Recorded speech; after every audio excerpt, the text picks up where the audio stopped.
Happy Monday after the exam. Exams are not graded, probably will not be graded before Wednesday. In fact, they won't be graded before Wednesday because I've got a TA who is out of town. But we'll get those as soon as we can. I'll let you know as always.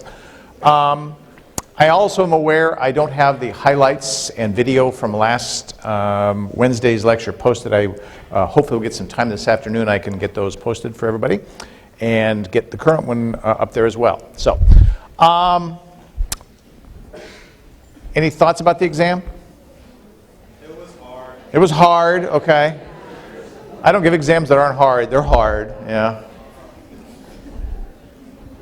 Any thoughts? You liked the matching? You didn't like the matching? It was better. It was better, okay. There's disagreement, I think, in the room on that, so maybe it wasn't better. Yes? The exam felt harder than last time? How many felt it was harder than last time? Whoa! I can tell you the instructor is always the last one that knows that. If I were guessing, I would have guessed it was a little easier than last time. No. Okay, I believe you. I'm not doubting you. Okay.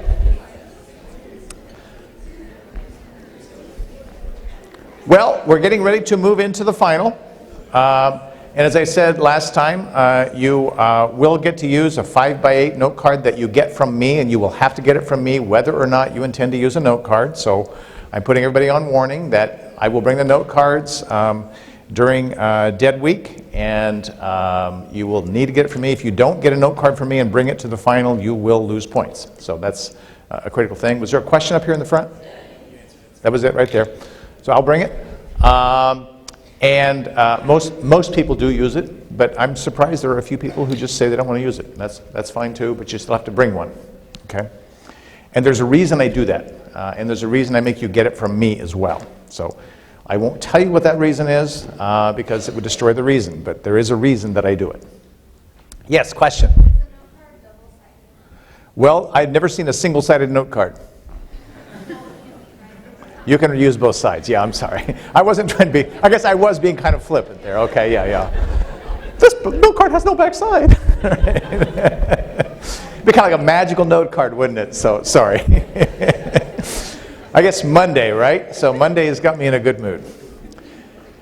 Okay, well, we have a fair amount of ground to cover, so let's get into covering it. I started talking last time about transcription, and that will be the topic for all of today, and probably a little bit of Wednesday as well.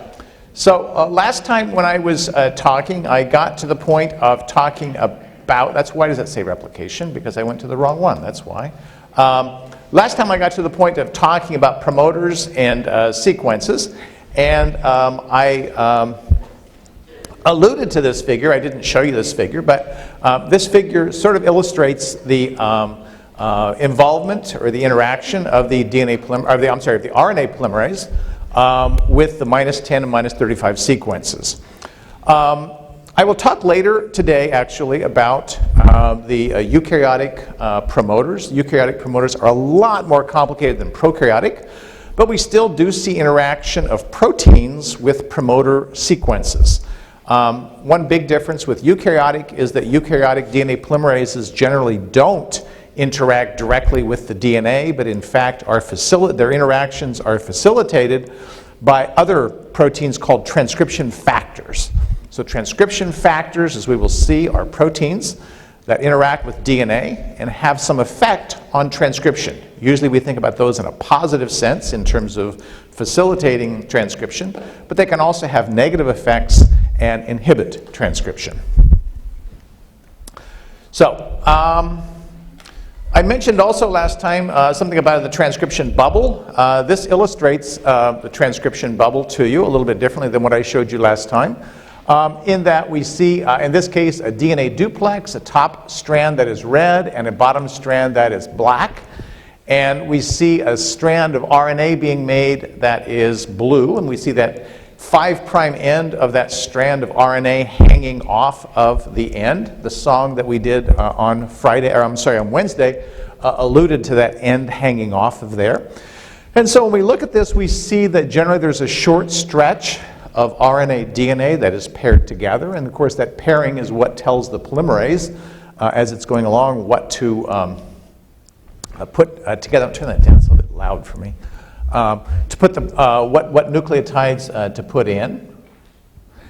And after it goes for a stretch, this end hangs off. Well, that end hanging off turns out to have some roles, as we will see in the termination of transcription.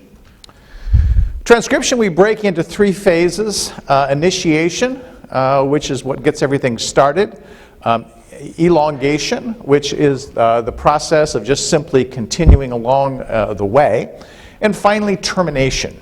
And termination, as I will show you today in prokaryotes, occurs by two different mechanisms, and they're kind of clever to show.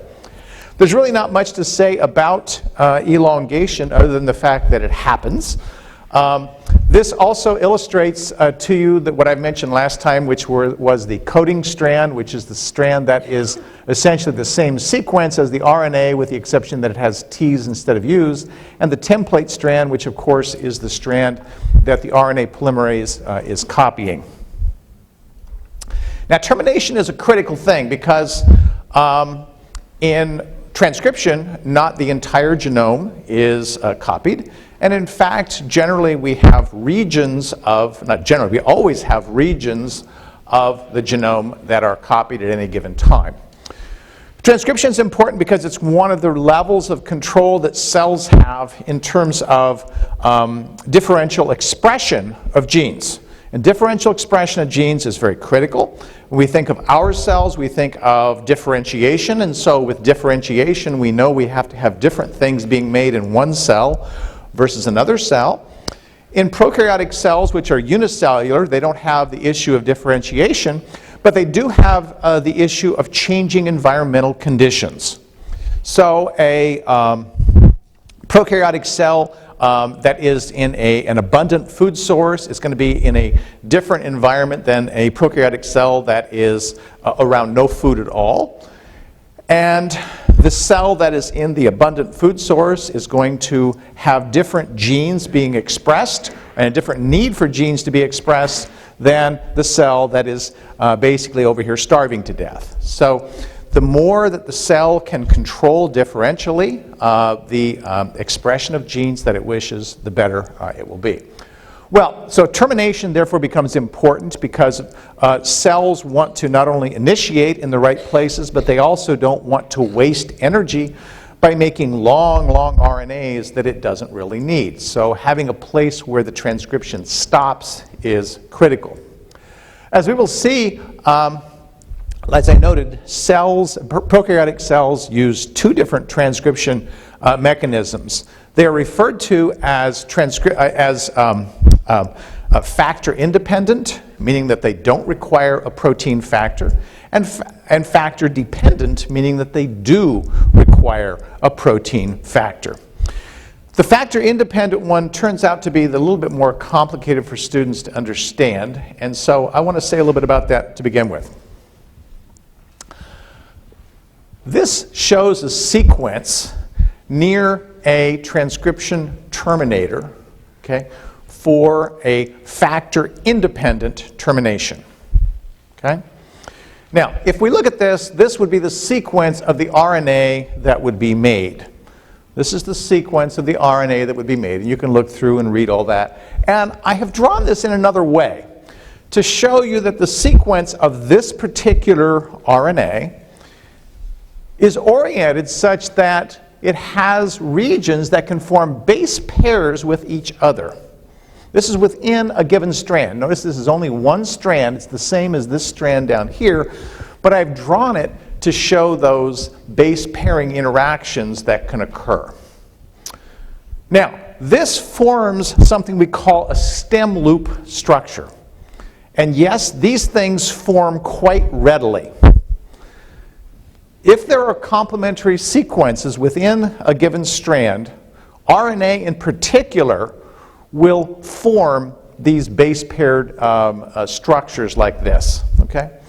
Well, of course, the cell had to have evolved these sequences so that they would pair and form this. But what happens with the ability to form a sequence like this is something really cool. Okay? Really, really cool. So let's take a look at what can happen with the formation of such a sequence. Now, I want you to keep in mind, I guess before I show you the next thing, is that the RNA polymerase has already copied this sequence. It's already gotten out to about here, where the CCC is. Okay? And what's going to happen with this thing right here is that you saw that tail that was sort of hanging off of the end of the transcription bubble, right?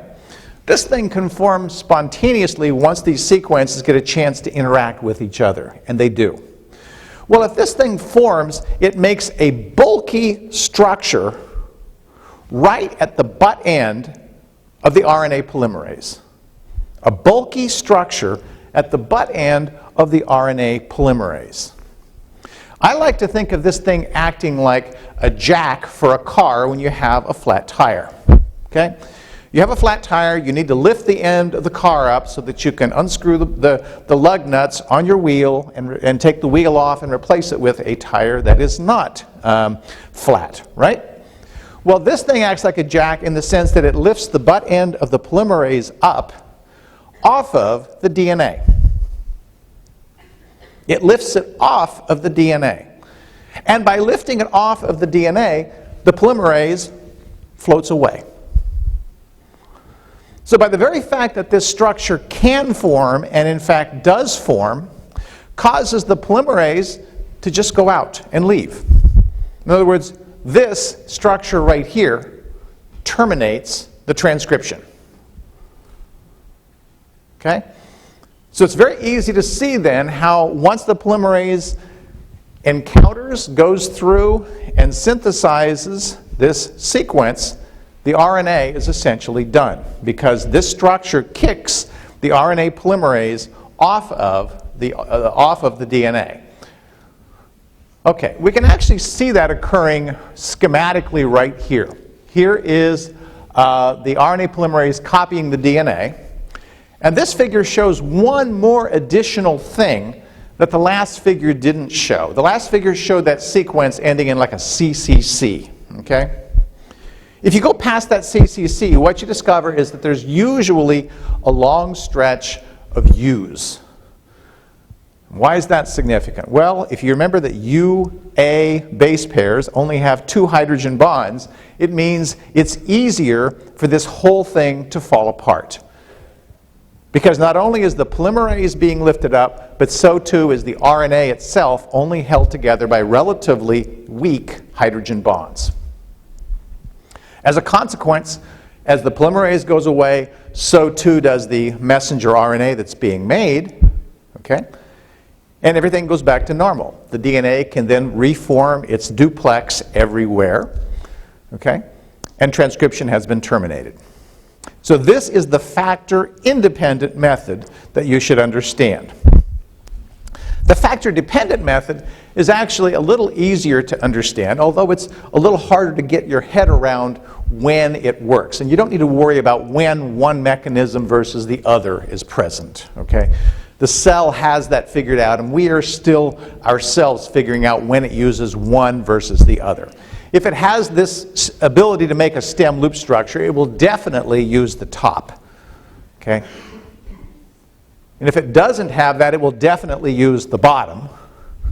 However, how does the cell know not to use this bottom method on the top? And I don't have an answer for that question. Okay? Well, let's talk about the bottom method. The bottom method is the factor-dependent method. Okay? And the factor-dependent method involves a protein called Rho. Now, Rho is a really cool protein. A really, really cool protein. How many people in gym class in high school had to climb the rope in the gymnasium? Anybody? When I was in grade school and high school, that was always a mandatory thing. You had to climb the rope, right? And so the first time you did it, it was like, oh my God, I'm going to die, right? And then after you did it a couple times, that was kind of cool, right? You go up there and you could look down at everybody, right? Well, imagine that you're climbing that rope And instead of the rope being fixed at the very top, somebody is letting the rope out. So that you're climbing and climbing and climbing and climbing, and this rope keeps coming out and coming out. Well, that's what's happening when Rho gets onto the end of a DNA, and the DNA and the RNA, I'm sorry, on the end of an RNA, and the RNA polymerase is still making RNA. The rope is the RNA, and it's still sliding off. So, how do you get to the top if somebody keeps letting the rope out while you're trying to climb? Well, if you climb faster than the rope is being let out, you will eventually get to the top of the thing, right? Well, that's what happens here. Rho gets on the end of the messenger RNA, and it goes climbing the rope. And if it climbs it faster than the RNA polymerase is moving, then it eventually catches the RNA polymerase, and it does basically what happened here. It lifts the butt end up, off, and the RNA polymerase goes flying away, and transcription termination happens. Now, there's one consideration with Rho. Rho does not usually have specific points of termination. It doesn't usually have specific points of termination. Once the Rho catches it, that's where termination occurs. Okay? But there are usually general points of termination, and those general points of termination turn out to frequently be GC-rich sequences. And the reason they're GC-rich sequences is that's where the polymerase has a harder time getting through. That's where it slows down, and that's where Rho tends to catch up with the RNA polymerase. So, GC-rich sequences tend to be places where factor-dependent transcription termination occurs. Okay? Questions about that?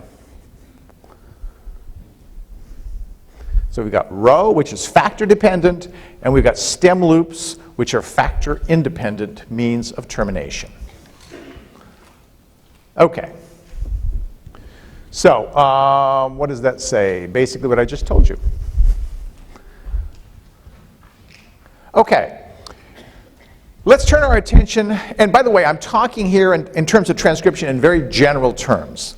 Later when I talk about gene expression, which will occur next week, when I talk about gene expression, I will give you some more specific examples relevant to both prokaryotic and eukaryotic transcription. Question over here.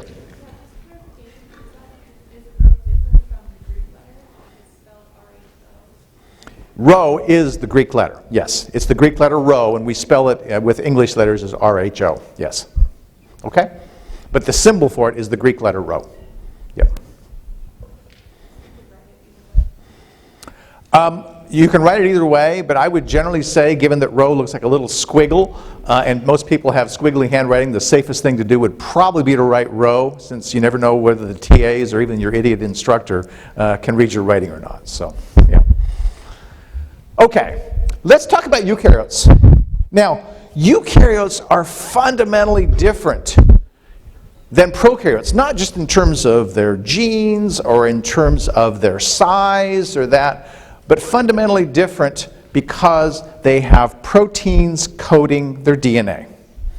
More specifically, they have proteins that the DNA wraps around. We say it coats the DNA, but the protein that the DNA wraps around. And these proteins are major obstacles for things like transcription and DNA replication. Okay? I didn't talk about them relevant to DNA replication, and I won't. But I will say a few things about them with respect to transcription. Okay? This is an entirely different order of complexity that cells have to deal with in order for transcription to occur in eukaryotic cells. And probably one of the reasons that eukaryotic transcription is so complicated in terms of multiple transcription factor proteins is because of the need to clear away some of these proteins that are found in eukaryotic chromosomes. People use the term chromosome rather loosely, okay?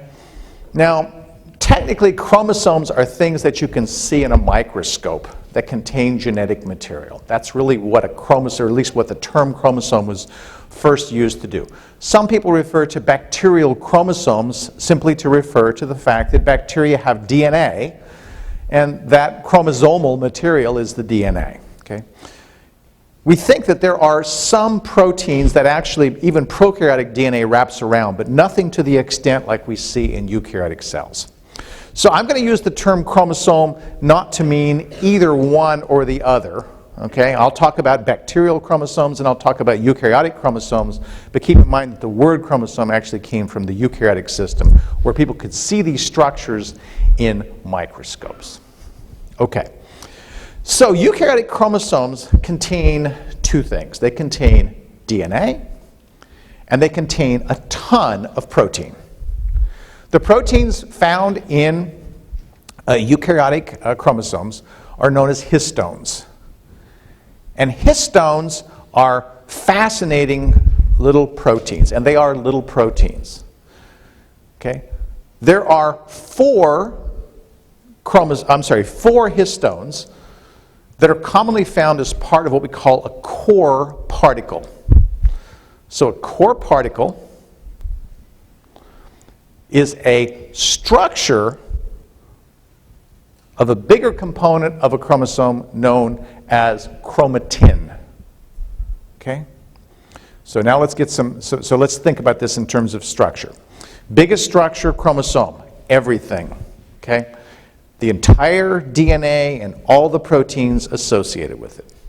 Chromatin refers to a section of that contains DNA and protein. Okay?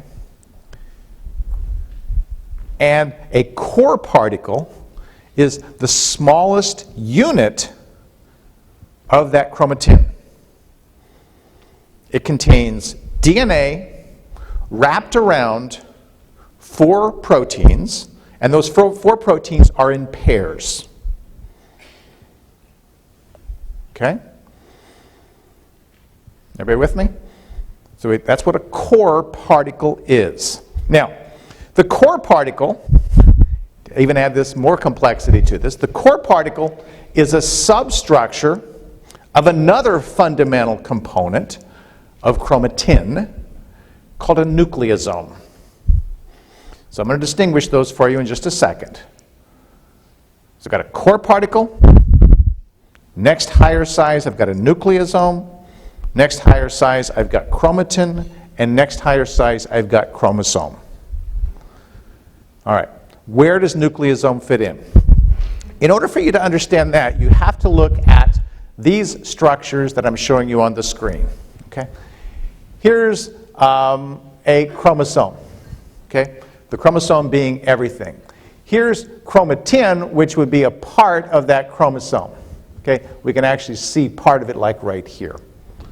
All right? When we go down, we see these wrapped structures, and specifically, that little ball right there is a core particle. So where does a nucleosome fit in? A nucleosome consists of the surrounding regions around the core particle as well. Okay? So when we look at these other things outside of the core particle, we're talking about a nucleosome. Now, nucleosomes have been compared to what people call beads on a string, because that's what they look like when you look at them under an electron microscope. You see these beads, and the beads are basically DNA wrapped around these 8 histones, 4 pairs of 2, okay? And they really form that structure. We can see that when we see it in this form, like we see on the left side, that the DNA is organized around those proteins in a loose fashion, and that loose fashion leads to what we call euchromatin, or active DNA. Active in the sense that transcription can readily occur in the structures on the left. By contrast, we don't really see that bead-like structure in the structures on the right. Okay? This is now all the nucleosomes are very close to each other. All the core particles are very close to each other. And one of the reasons why these structures like this form is to compact the DNA. You remember I said in class earlier that there's 7 feet of DNA in every one of your cells. Fitting that into a nucleus that's the size of a bacterium is not a trivial exercise. So wrapping this stuff up helps to pack it down so that it can fit inside of the nucleus. So this structure on the right is not very accessible to the RNA polymerase, whereas the structure on the left is very accessible, or relatively accessible, to the RNA polymerase. The structure on the left is transcriptionally active. The structure on the right is transcriptionally inactive, because the RNA polymerase just can't get at the thing to do its stuff. We refer to the transcriptionally inactive chromatin as heterochromatin. So we have euchromatin, we have heterochromatin. That's a lot of nomenclature and that's a lot of structure, okay? Hopefully that makes some sense to you. If we look at a core particle, this is what it looks like.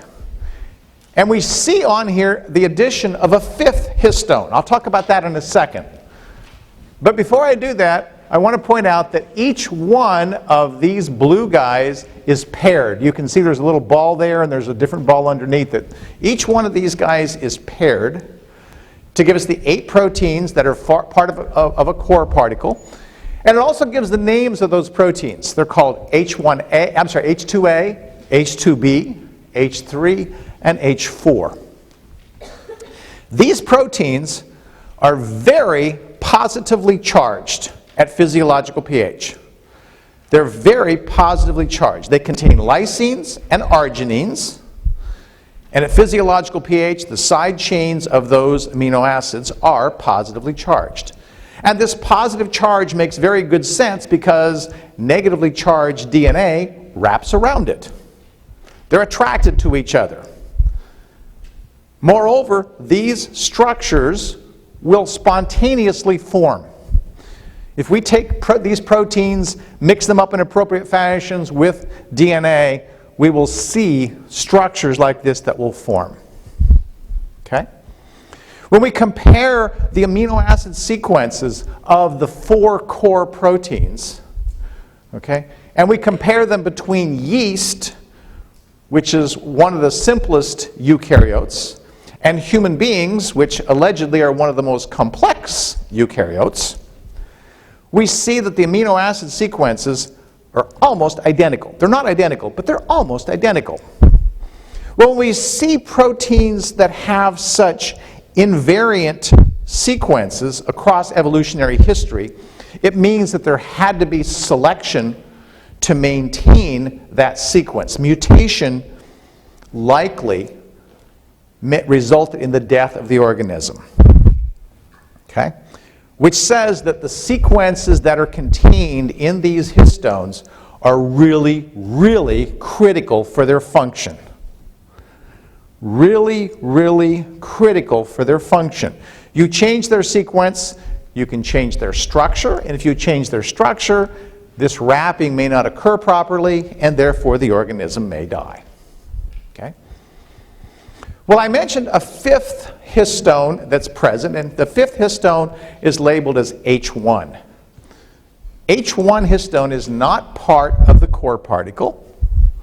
It is not wrapped by the DNA, but as you can see, it's on the outside of the DNA. And one line of thinking with the H1, okay, is that the H1 is on the what's called the linker DNAs. That is the gaps or those stretches that are between the individual core particles. H1 may play some role in transcription control. There may be other functions it has as well. Okay? Okay, so a lot of information right there as well. Let us, let's see, what was this? Oh, this shows the structure of the histones, and the DNA here is in gray. So you can see the DNA wrapping these histones and get a little bit more of a three-dimensional feel for the overall structure looking at just that. All right, this figure, which has a lot of information on it, I'm not going to, I'll just talk about it in general, then I'll give you some specifics about it later. But transcription in eukaryotes is different because of the histones, as I mentioned. We'll see that it's different in terms of the transcription factors that come in. We don't talk about transcription factors, at least at this point, about prokaryotes, because the transcription factors that we see in prokaryotes are very simple. They're not complicated, whereas in eukaryotes they're more complicated.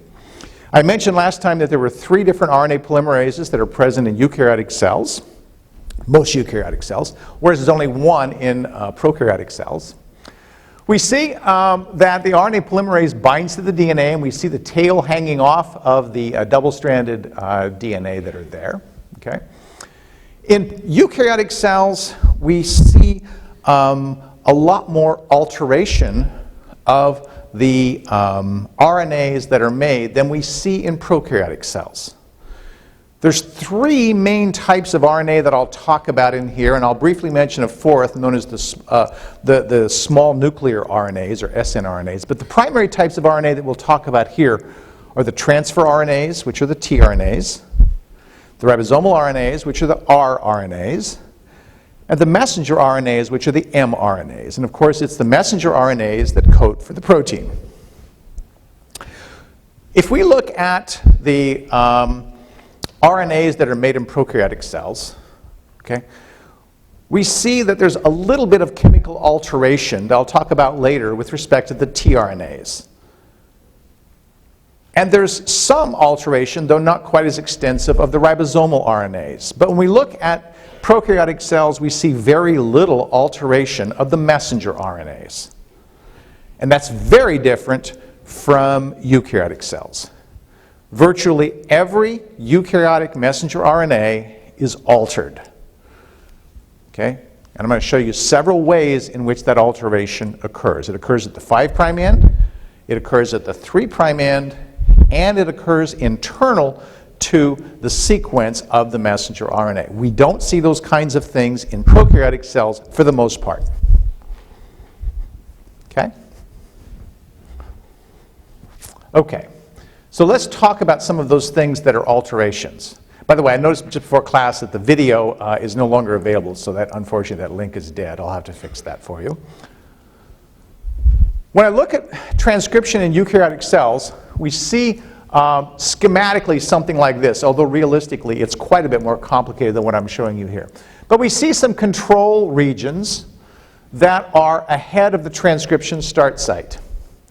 And you'll notice that we number the transcription start site as the very first base is +1. So that and this is true of prokaryotic cells as well, everything that is 5' to that transcription start site has a negative number corresponding to how many nucleotides 5' it is. And then everything that's downstream in the other direction, 3' to it, then has a positive number. Well, if we look ahead of the transcription start site, we see promoters. We saw a promoter, we saw the -10, the -35 sequence. By the way, the -10 sequence in prokaryotic cells is called the Pribnow box. I'm not sure if I gave you that name or not. Pribnow. The Pribnow box, named for the person that discovered it. Okay. In eukaryotic cells, we see a sequence that's like the Pribnow box. In eukaryotic cells, it's actually called a Tata box. And it also, like the -10 sequence, is AT-rich. It's labeled here as -25, but in eukaryotic cells, that varies a fair amount. It can be anywhere from 10 to about 100 nucleotides ahead of the start. It's not usually in a fixed place. Okay? We also see control sequences called a cat box, which really stinks if you don't fix it right, if you don't treat it right, and a GC box. And nobody laughed at my joke. Okay. There are many other sequences, and I'll talk about in eukaryotic cells sequences even thousands of base pairs away that can affect transcription. Okay? So this is a very simple diagram showing you some general features of eukaryotic control sequences near a transcription start site. I mentioned that when we have transcription occurring in eukaryotic cells, that the RNA polymerase does not directly connect with the DNA to start the process. It obviously has to connect with it at some point in order for transcription to occur, but that initial contact, I showed you that very first slide today where I had that RNA polymerase sitting on the -10 and -35 sequences, and you didn't see anything there except the RNA polymerase. We don't see that happen in eukaryotic cells. Other proteins interact first. And for our purposes, the number one protein that we're going to be interested in binding is called TF2D. Okay? TF2D is a multi-subunit protein, as we shall see. Okay? And it's the first one that arrives, binds to a promoter sequence. It binds, one of its subunits actually binds to that Tata box. Okay? And that Tata box is important, obviously, for transcription. I should also note something about the Tata box. In prokaryotic cells, we almost always see some kind of a Pribno box. You saw, I showed you some various sequences that were there, and we almost always see something at -10. I told you that in eukaryotic cells, it's not fixed. Sometimes we'll see it within 10 to 100 nucleotides of the start site, but it's not always present. We see some eukaryotic transcription occurring on genes without a Tata box. Okay? One thing we do see is whenever we see things that have a lot of transcription going on, that have what we call the strong promoter, they will always have a Tata box. So if we have something, for example, that is transcribed at a very low level, it may not have a Tata box. But if it's transcribed at a high level, strong promoter, it will have a Tata box. Okay, now I'm not going to ask you to learn what all these different proteins do and the various functions that they have. That's not the point of this, but I do think that you should know that TF, oh by the way, why do we call them TF and all these various things? TF stands for transcription factor. Okay. 2 refers to the fact that these work with RNA polymerase 2, because we're looking here at transcription of messenger RNAs, and messenger RNAs are transcribed by RNA polymerase 2. And then the A, B, C, D, E, F, G, H, L, M, N, O, P, Q, R, S, T, U, V, etc. refer to different proteins. Okay? So transcription factor 2D is the most important one here for our purposes getting started. In the process of eukaryotic transcription initiation, there is something called a transcription complex that has to form. And the transcription factor complex starts with the binding of TF2D, as you can see right here. Okay? Starts with the binding of TF2D. TF2D facilitates the binding of other proteins. You can see them labeled here with other letters. There's A, there's F, there's B, etc. And no, you're not going to memorize those orders or any of that sort of stuff. The TF2D is a multi-subunit protein, and as I said, one of those subunits recognizes and binds to the Tata box. It's called TBP. So TBP is a subunit of TF2D that binds to the Tata box. And TBP is actually very easy to remember because TBP stands for Tata binding protein. So TBP is a subunit of TF2D that binds to the Tata box and facilitates the assembly of the transcription complex. The transcription complex forms, and you can see only after some of these factors have bound does the RNA polymerase even come in. So clearly RNA polymerase is not starting the process. TF2D is starting the process. And after the transcriptional complex has all come together, we form what's called an open transcription complex. And I'll say a word about that in just a minute. But the open transcription complex is at the point of initiation of transcription. The open transcription complex, or the open complex as people sometimes refer to it, is the initiation of transcription. That is accompanied by phosphorylation, addition of phosphate groups to the carboxyl terminus of the RNA polymerase II. That's a very important step in this process. The phosphorylation, the addition of the phosphates to the end of the RNA polymerase II is necessary for the complex to go into the elongation phase. It's necessary. So, what you're seeing is the initiation phase, which starts with TF2D, other proteins, RNA polymerase, other proteins, phosphorylation with the formation of the open complex. Okay? Then we move into the elongation phase, and you can see as we move into the elongation phase, we lose a lot of these proteins. So these proteins were necessary to get everything started to form the open complex. But then once we move to the elongation phase, these proteins largely, not completely, but largely disappear. Okay, a lot of techie stuff there, a lot of techie stuff. I would go through that at the level that I talked to you about it, all right? Didn't ask you to memorize what I put up there, but listen to what I said in terms of what points I made about those individual factors. Here's a summary of the factors for anybody who wants that information. I'm not going to talk about it, which therefore relieves you of the obligation to memorize all those, with the exception of the TF2D. The TF2D is labeled as -TBP, that's the TATA binding protein, which is one of the subunits of the factor TF2D. Okay. I mentioned last time that death cap mushrooms contain this compound called alpha-amanitin, which is extraordinarily poisonous, kills many, or not many, but numerous people in a given year. And it kills because it is a very, very sensitive inhibitor of RNA polymerase II. That's the structure of alpha-amanitin right there. Complicated molecule, but very, very effective inhibitor of RNA polymerases in eukaryotic cells, particularly RNA polymerase II.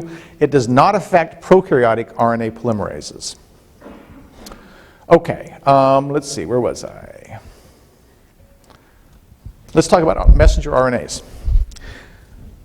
I mentioned that messenger RNAs in eukaryotic cells are modified significantly. So I'm going to go through several modifications that occur to messenger RNAs, and essentially all of these that occur in eukaryotic cells do not occur in prokaryotic cells. We do see some modifications at the 3' end of prokaryotic cells, but nothing as extensive as we see in eukaryotic cells. Well, if we look at eukaryotic messenger RNAs, we start at the 5' end. At the 5' end, we discover an unusual structure. The structure is called a cap. So all eukaryotic messenger RNAs, as they're made, start with a sequence shown in purple. Okay? So the very first base that we said was +1 on that sequence would be right here. Okay? There's base number 1. Well, what's this? Is this base 0? I guess you could call it base 0 if you want to. After base number 1 has been incorporated into the growing messenger RNA, there's a modified guanine-containing base, or a guanosine base, guanosine nucleotide, that is attached to that 5' end. And it's attached in a very unusual fashion. If you look at this carefully, you will see that this modified guanosine base, and by the way, it's called 7-methylguanosine. You don't need to know that name, but if you just know it's chemically modified, you're fine. This chemically modified guanosine base, or guanosine nucleotide, I keep saying base, this guanosine nucleotide is joined in a 5' to 5' triphosphate linkage. We don't see that kind of structure anywhere else in nucleic acids. Okay? It's a 5' to 5'. There's the 5' end of the modified structure, and there's the 5' end of base number 1. Why is this put onto there? Well, it turns out that there's really 3 reasons that I will give you for that. But one of the most important is that this provides protection for the 5' end. Protection. The cell is full of enzymes called RNases, R-N-A-S-E. An RNase is an enzyme like DNase, except for it breaks down RNA instead of breaking down DNA. Cells don't want to have RNAs around forever. So they have RNases that will help them to break them down when they don't need or want them. In prokaryotic cells, the average lifetime, or I shouldn't say the lifetime, the half-life, that is the time it takes to knock out half of a given messenger RNA in a prokaryotic cell is about 20 minutes. Okay? Because bacteria are rapidly turning over. They don't want those messenger RNAs around forever. And so their RNases are very active. Their messenger RNAs are not protected. In eukaryotic cells, the average half-life of messenger RNAs is about 24 hours. This cap provides some protection against RNases starting at the end and chewing inwards. And that turns out to be critical because the most important sequences that are found in a messenger RNA are actually in their 5' end, because that's where the translation start is going to occur. So protecting the 5' end with a cap structure makes some good sense. I'm going to mention 2 more reasons, and then I'm going to turn to the song for the day. Okay? One other reason is that the translational machinery, that is the ribosome, recognizes the cap in eukaryotes. It recognizes the cap. And the third reason, as we will see, is that I mentioned earlier that transcription occurs in the nucleus, but translation occurs in the cytoplasm. That means that messenger RNAs, when they're made, must be moved from the nucleus to the cytoplasm, and it appears that the cap helps facilitate the movement of messenger RNAs out into the cytoplasm. Okay, that's a lot of information today, and I know I was going through it kind of quickly. I'm a little behind, which is part of the reason for doing that. But today I've got a real fun song that I wrote called Around the Nucleus. And I hope you enjoy this.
I, Before that